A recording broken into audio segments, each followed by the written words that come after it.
chaleureusement d'avoir accepté de venir jusqu'à nous depuis Zurich.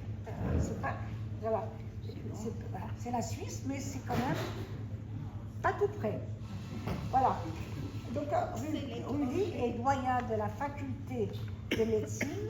Il est le président fondateur, professeur titulaire donc, et directeur de l'Institut de médecine évolutive de l'Université de Zurich, en Suisse bien sûr, et il dirige le Swiss Mommy Project qui se concentre sur des techniques de pointe.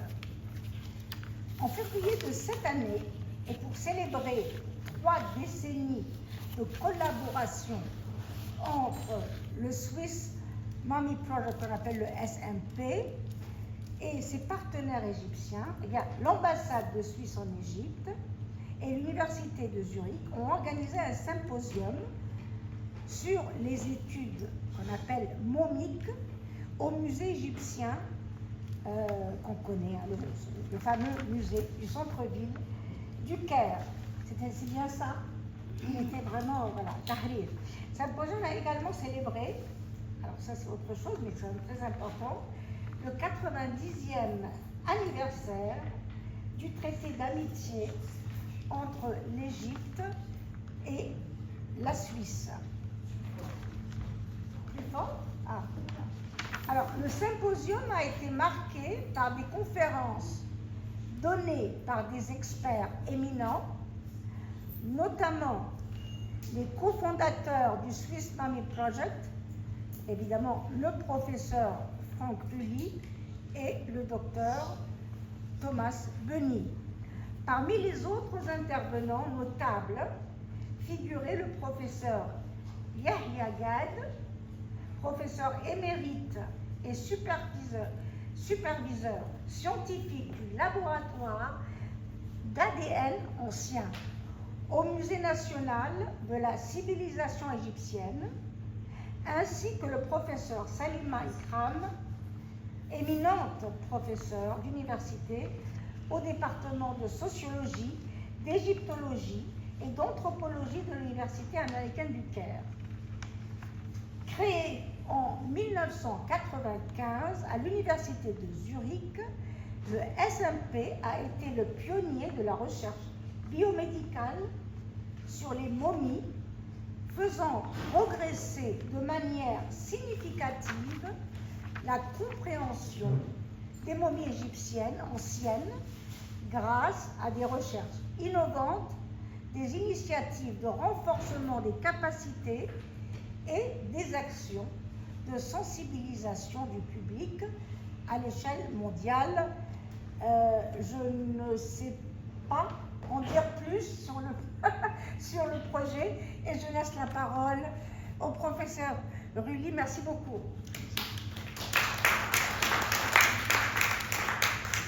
Merci beaucoup. Bonsoir, mesdames, messieurs. C'est un grand plaisir d'être ici à Genève, mais je suis désolé, mon français n'est pas parfait, alors je vais donner la présentation en anglais, mais vous pouvez poser des questions après en français si vous voulez. J'essaie de les donner des answers après, quand vous les demandez. So I will switch to English. It's a great pleasure to be here. And the slides are in English as well, unfortunately, but it's all about the pictures anyhow. I think they are even nicer than the text, so let's get started.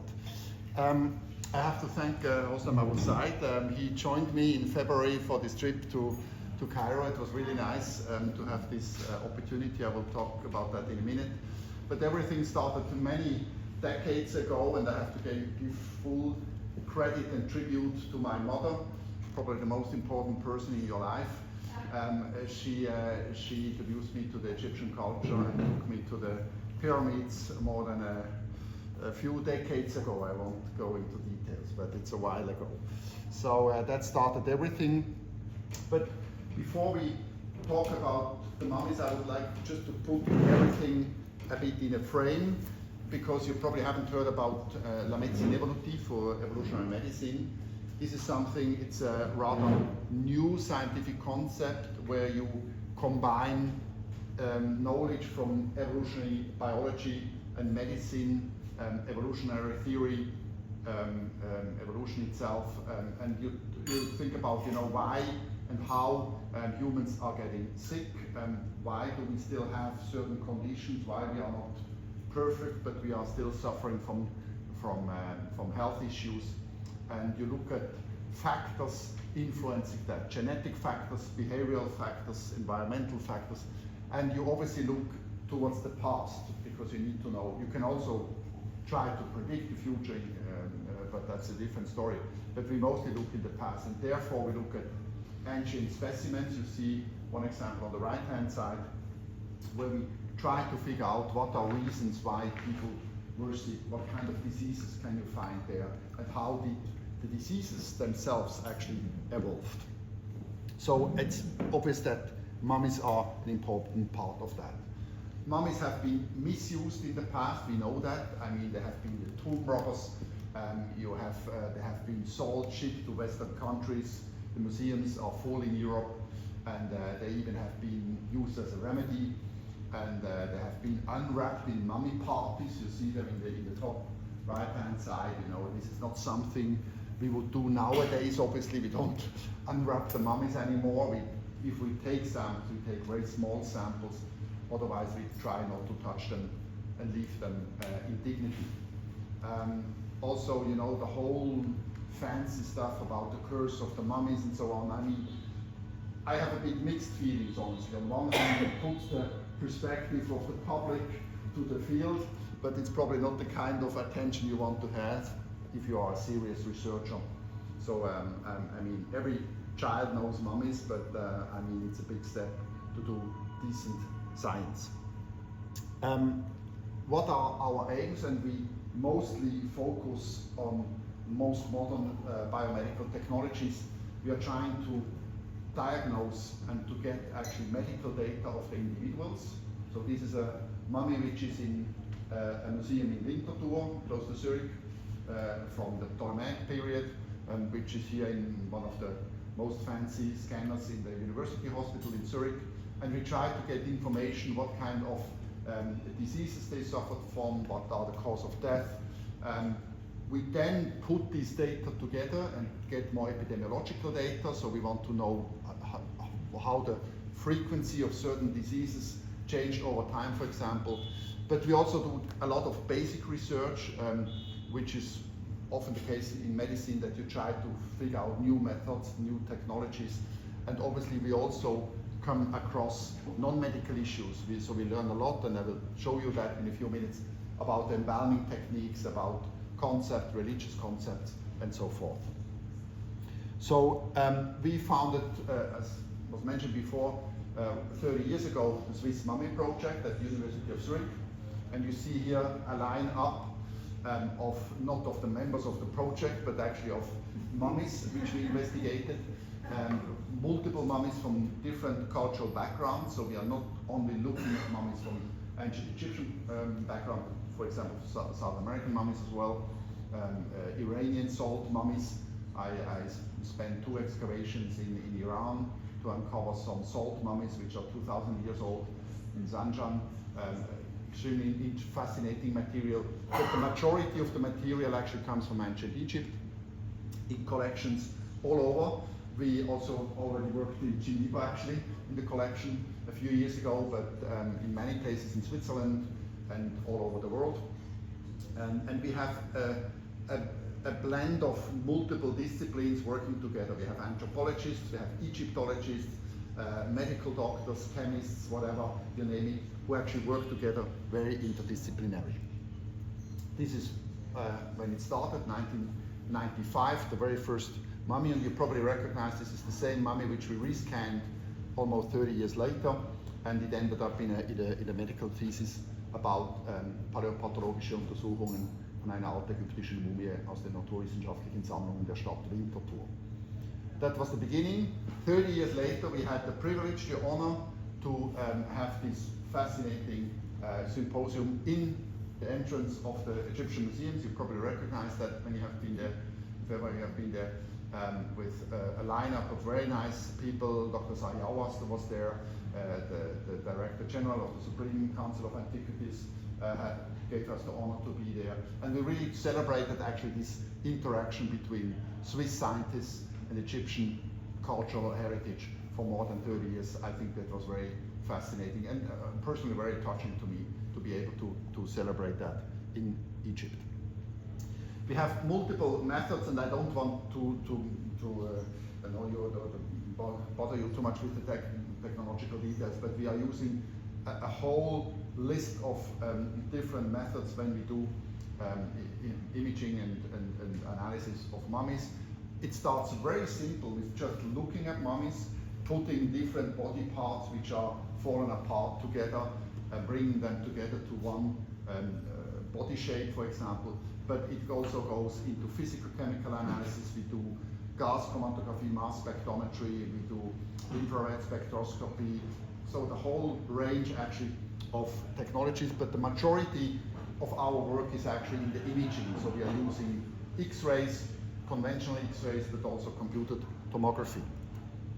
So the computed tomography allows us to do, the CAT scan allows us to have actually a three-dimensional survey of the mummy. We can do cross-sectional imaging. We get information from the inside without obviously touching or even harming the mummy.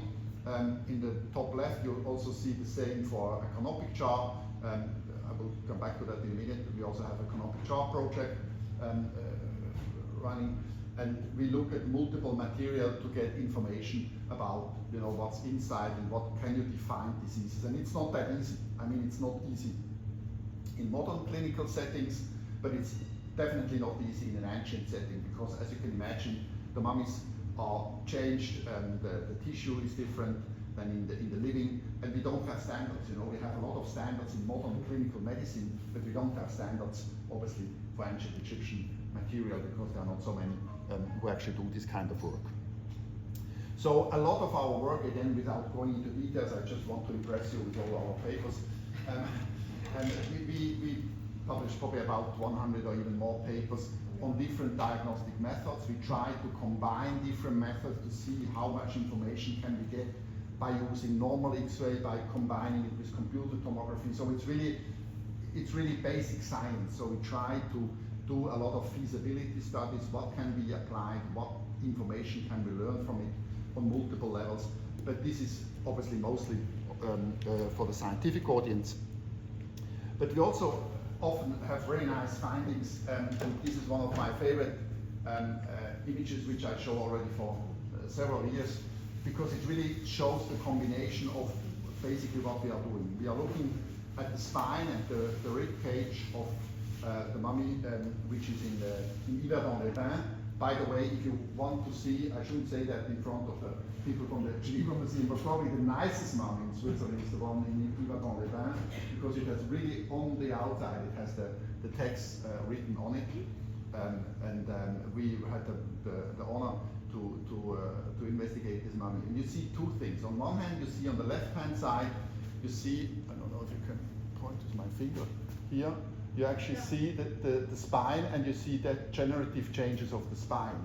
So the person which was middle-aged actually already had some degenerative changes of the spine.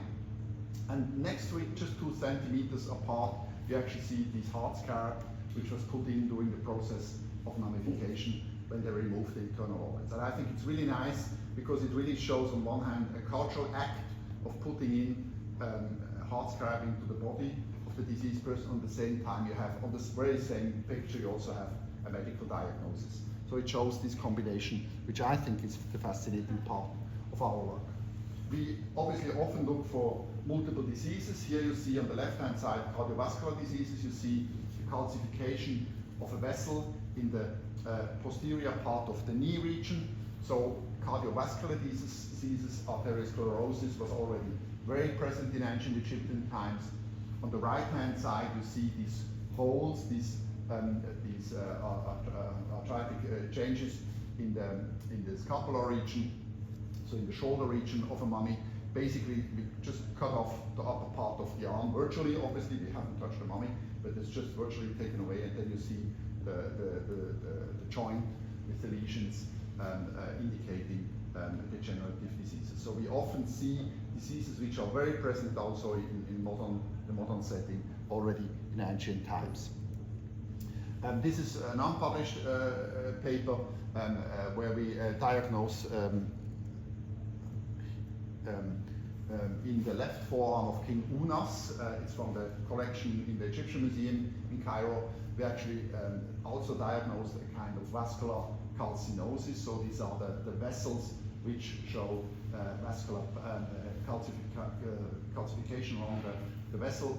And we also did carbon dating, which proved that it has the age of King Unas. I mean, you never know because you don't have the identity on it, but it was found in the pyramid of King Unas.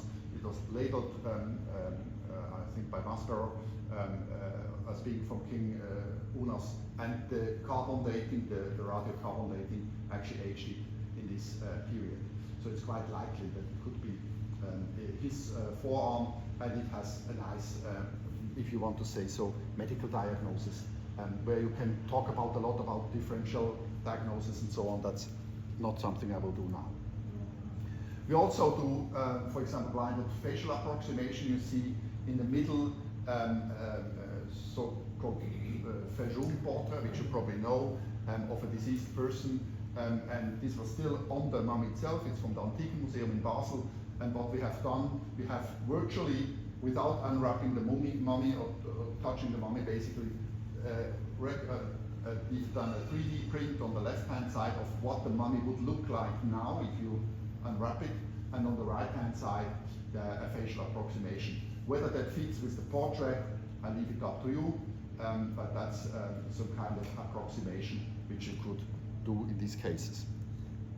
Also, another case which hasn't been published yet is from the Kulturama, a museum in Zurich, which also hosts an Egyptian mummy, which is interesting because it has, we found that during the CT scan, it has a coin.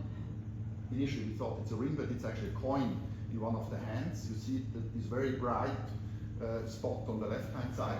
And the resolution of the CT scan is so high that we could identify the type of coin. You see the type of coin on the right-hand side, obviously with a specialist for coins.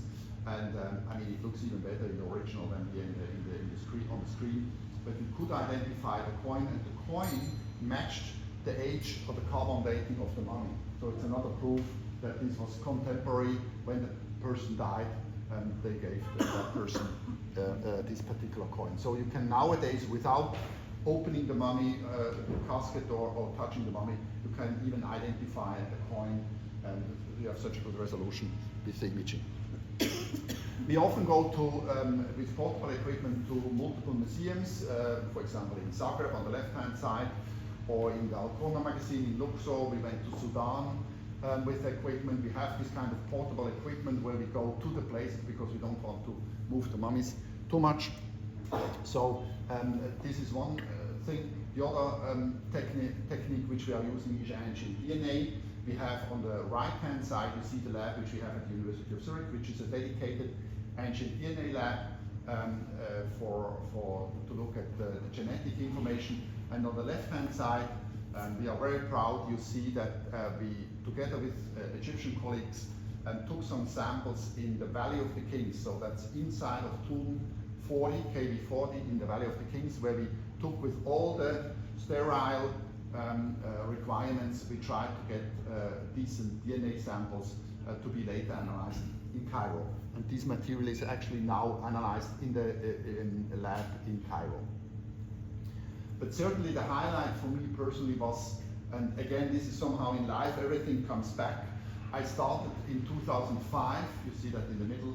I was involved and invited by Dr. Zahi Hawass to join the Tutankhamun project, and you see on the right-hand side, you see this purple arrow pointing to this lesion, this bright lesion in his left knee, and we still think that he died because of that. So this is a CT scan of his left knee, and you see the lesion here. This is the lesion here, which probably killed him. I can't prove it. But interestingly, the Zahi Hawass and Dr. Ashraf Selim, you see them in the bottom, in the middle, restarted this project a few years ago, and it's still going on.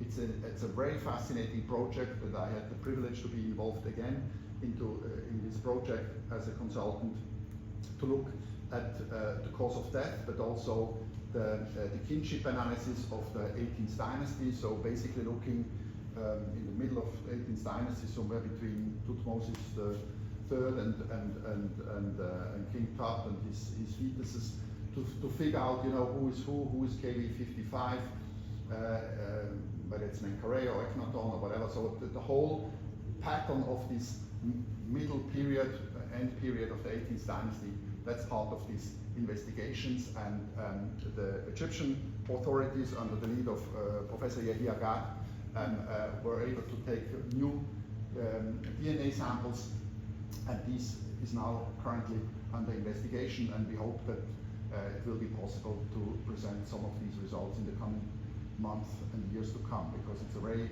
time-consuming, very difficult project, but it's something which I think, if the results are good, and I hope they are going to be fine, could actually change the textbooks in Egyptology once you actually rearrange these kinship patterns. So we have already in the past published quite a few papers on the New Kingdom royals. I want to skip that. And often, when we go to Egypt, we have been involved in expertise. For example, you see on the left-hand side the fetuses in the Grand Egyptian Museum.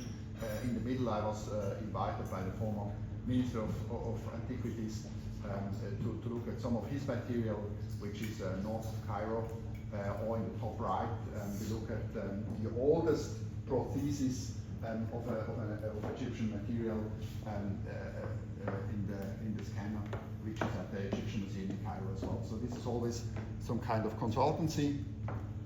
And we are, or have been involved in a few excavations. The first one was the one many years ago already, about 15 years ago, with the light emission in Saqqara, under the former lead of Professor Raven and then later Christian Greco, where we have been involved. It's a very fascinating site, obviously quite heavily disturbed, as you probably know. In Saqqara, that was a place where not only the main New Kingdom burials were, but also later material can be found, and even Old Kingdom material can be found here. And in the last few years, we had the honor to join the mission from the University of Basel, Professor Bickel, Susanne Bickel, who is doing an amazing work in the Valley of the Kings, looking at tombs which have been known before but not really excavated, like the one in like KV31 or KV40, but also the new one they found. You probably remember a few years ago they found a new tomb, basically the first major finding since the tomb of King Tut, and we were able to work in this environment and do some analysis there. It's a complex workflow. I don't want to go into details, but we use multiple methods in a certain pattern to get information. We also looked, for example, at material in KV31, which is towards Thutmose III, KV34, in the Valley of the Kings. And I mean, the first step, which sounds very simple, makes a difference, not really. The first step basically is to bring the body parts together. And these were just a total of 5 individuals, which were lying all over the tomb in KV31, but we didn't know which arm belongs to which trunk, which head belongs to which arm, and I mean, I spent just one day probably just putting all this together and put them together, and eventually they have been put into coffins back so they could rest in a decent manner. And I think it's a very simple first approach, but it's important because for them having the integrity is important. Ongoing work, and we will go back in November, is also in Sheikh Abdel Qurna, TT9584, led again by the University of Basel. You see in the bottom right, you see the outline. In the back would be the Valley of the Kings. In front, you have the big area of the nobles. It's also interesting because it basically has been used during the reign of Amenhotep II, and later being reused in the Third Intermediate period, later period. So you have different time periods, and this is something which is always nice for us, because if the time periods are far away from each other, you have a bit of a time dimension. You know, if you have two sites which are 1,000 years apart, you can see how the frequencies changed, for example, over 1,000 years. So this is something which is of interest for us. We find a lot of interesting cases in the bottom left. I'm sorry, the quality of the presenter is not too great, but you see, for example, dwarfs. We have found, and this is interesting, in KB40, the tomb, the Basel mission rediscovered a few years ago. It was almost like a storage area for the so-called royal entourage of Thutmose III, Amenhotep II, so mid-18th dynasty. And they had like the princesses, the president of the ministries or whatever. So they had like the royal entourage, not the royals themselves, but the royal entourage were buried there.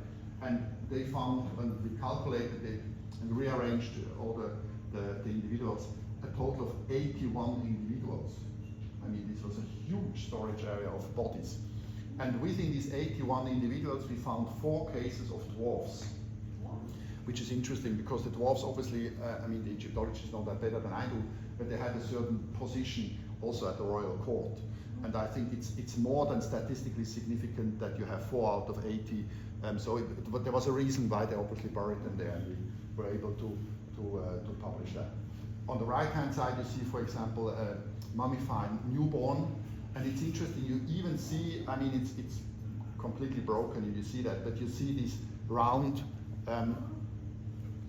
Inside here, you see these round packages. These are the internal organs. So a newborn was mummified in a way like the adults have been, by removing, at least with certain time periods, removing the internal organs, wrapping them separately, and putting back them into the body. I mean, you can imagine what's the position of this individual if a newborn has been treated like that.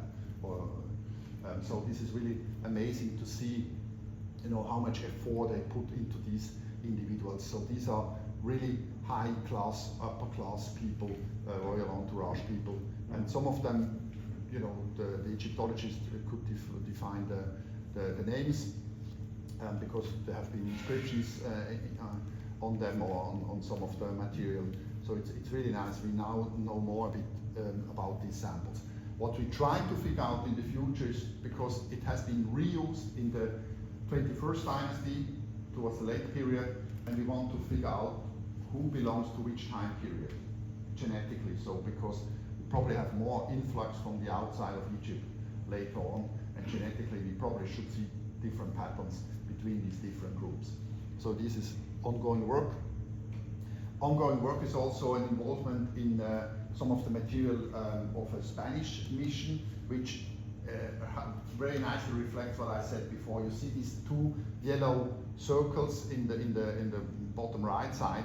These are different parts of cemeteries. On top, you have the Temple of the Million Years of Thutmose III, and then you have these 2 sides. The one is sort of Middle Kingdom, and the other one is late period. So they are 20, 30 meters apart, but they have different time periods, but it's the same population. And we did a lot of analysis to see, for example, the oral pathologies of these individuals, how that changed over these 1,000 years or 1,500 years being apart from each other.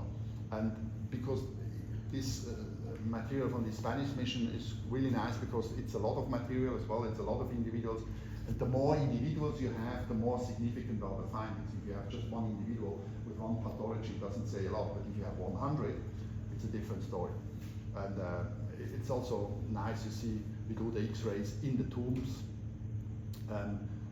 with the portable machine. We now have one portable machine in Egypt, which helps us to do it on site, because in the past we always had to bring it to customs, and that was sometimes a bit annoying, and it helps now that we actually have the machine in Egypt to do the work.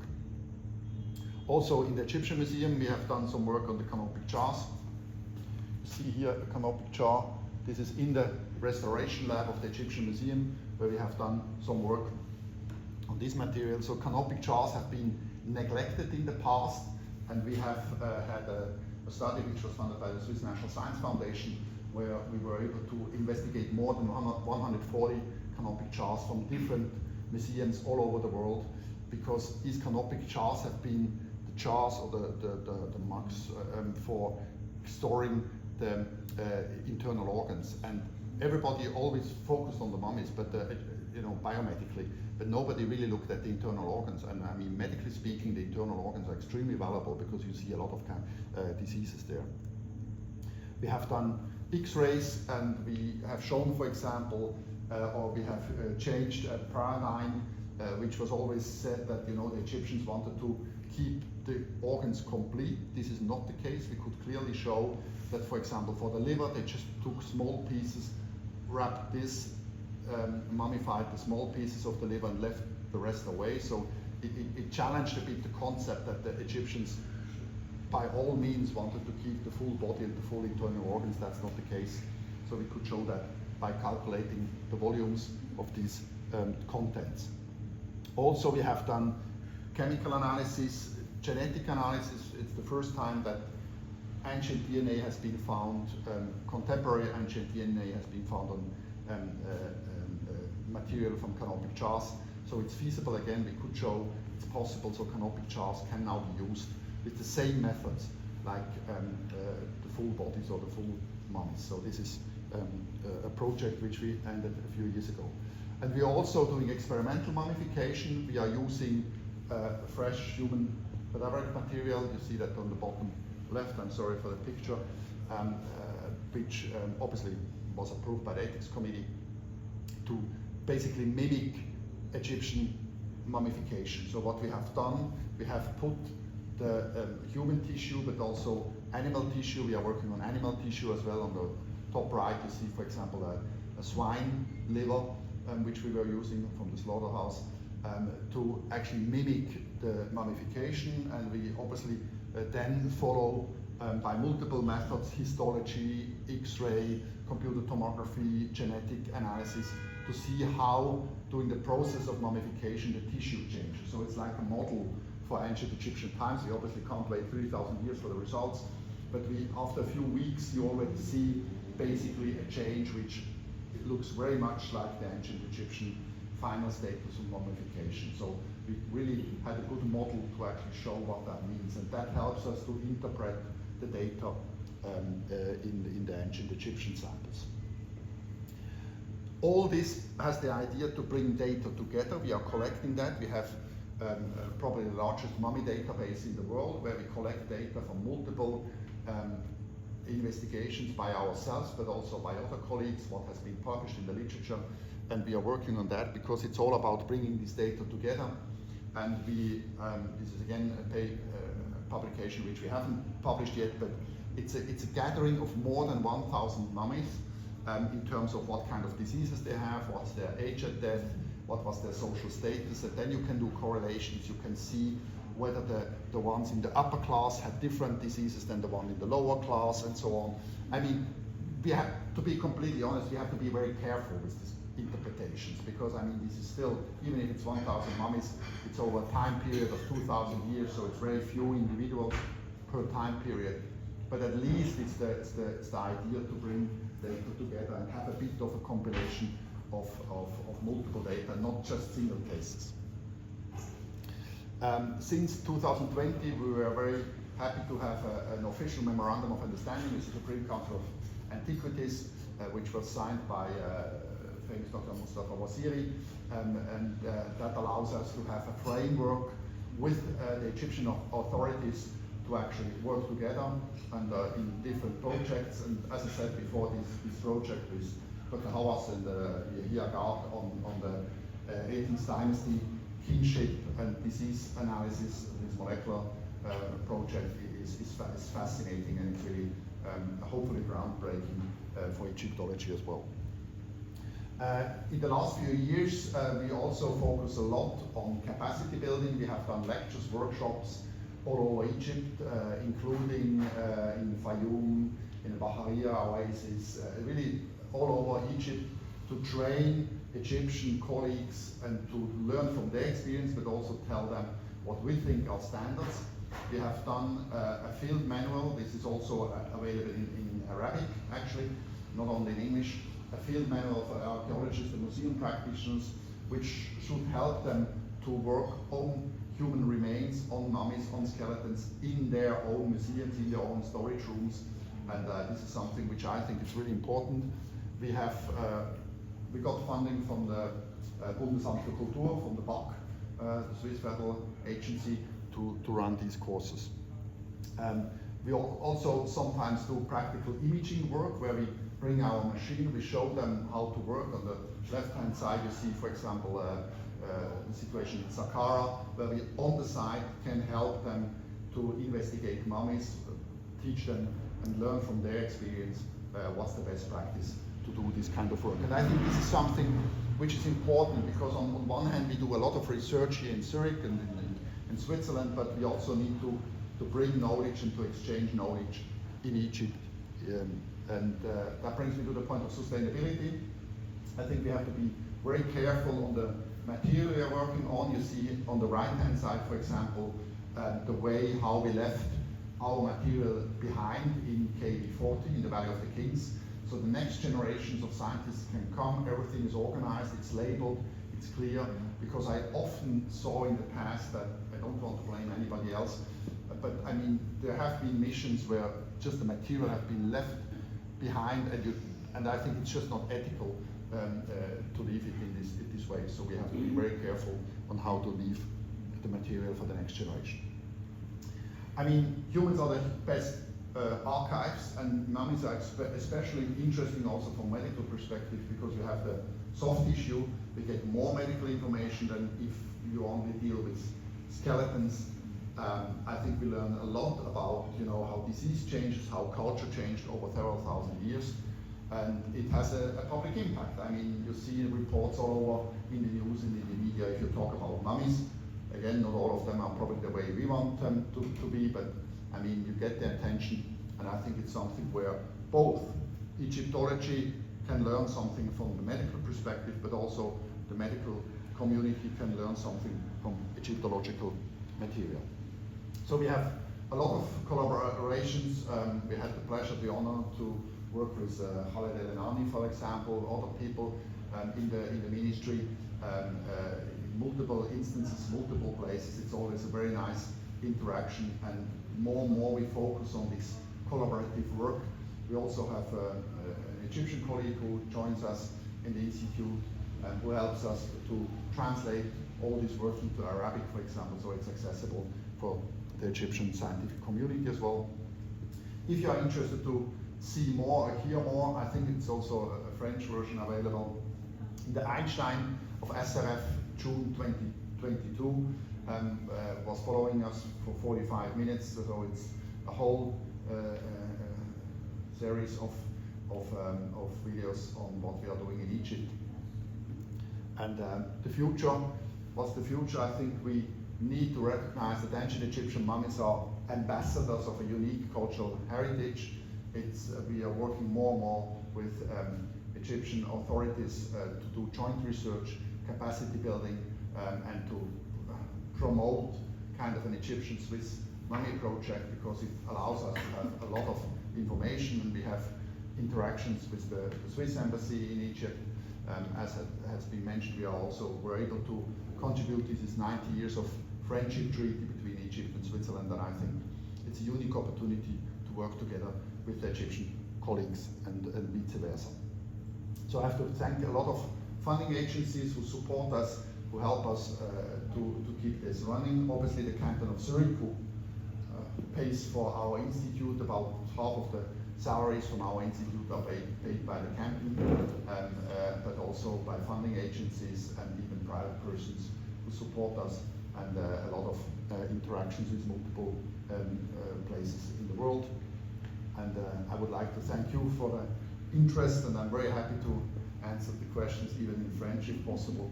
But I would like to finish with a big thank you to the ancient Egyptians, we all know that, particularly in the past, their dignity has been touched by removing them from the places, and I think this picture of King Tut is just fascinating. I mean, on one hand, we would have never seen the golden mask if we would have left him the way it was, but on the other hand, it's an intrusion into his burial site. So thanks again for your attention. I'm happy to answer your questions. Thank you so much.